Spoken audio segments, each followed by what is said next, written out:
Hey guys, Jack D175. Sorry. And today I'm going to be doing, I'm not sure which part this is in the series, but it's pretty far in the series. Pretty sure it's like part 5, something like that, of my MXGP2 versus MX Simulator series. And I always get lost in this game. And this week, man, I can't clear my throat. Let me just go back to my regular guy. I'm still on my setup from when I was making fun of Villapoto. Well, trying to, and then it didn't work, so I just used the legit clip. Jeez. Alright, so this week's track is Talavera de la Reina. I'm pretty sure that's how you say it. That's how it looks. And, in this game, I don't know if I like it that much. It's a cool layout. It's pretty fun in Sim, but I don't know if it's... I don't know, I just don't like it as much in this game as I do in Sim. I don't know, probably because the hills are just kind of annoying in this game. They're not as fun. So let me just switch to my outdoors setup. Just let him finish that. Scrub this hill. Oh, I went into auto drive too long. Alright, so there you got that small table before the finish line. Finish line's a small, like, 10-footer. Can't really remember how big it is in Sim, but it definitely feels bigger than that.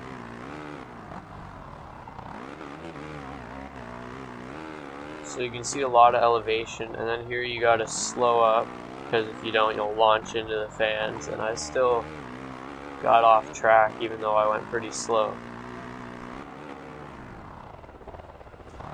Then right there you gotta be careful so you don't bounce all the way to the outside like I did, because it kills your time if you're running a race. Nice roller section. It's probably going to be a little bit different in Sim just because, well, it's a different year, so there's definitely going to be some slight changes, but the layout is probably going to be the same.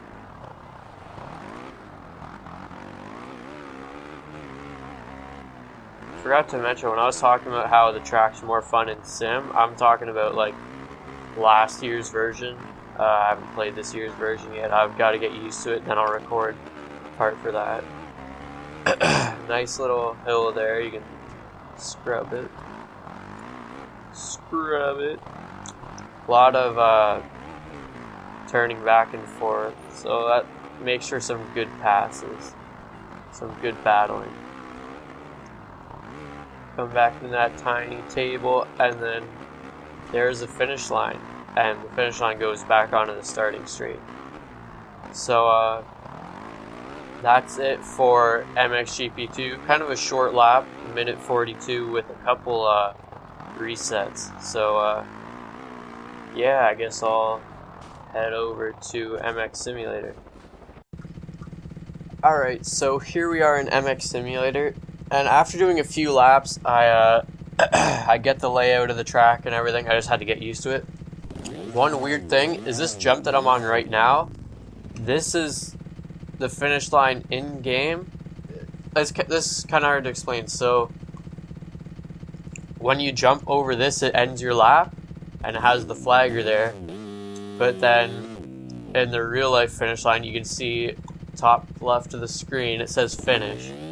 So I'm guessing you just put the flagger on the wrong jump and the timing gate on the wrong jump. So no big deal, it doesn't really matter, but it's just kind of something weird that I noticed.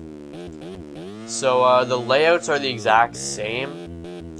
That's kind of what I was expecting, but a lot of the jumps are made differently, which is pretty much every single track that I've done for this series. The jumps are never the same. Like in MXGP2, you can't really clear that because it just goes uphill and then there's like 2 feet of flat before the corner. But in this game, you're really supposed to clear it. Another thing I forgot to mention is I'm going to start doing this series on a 250 because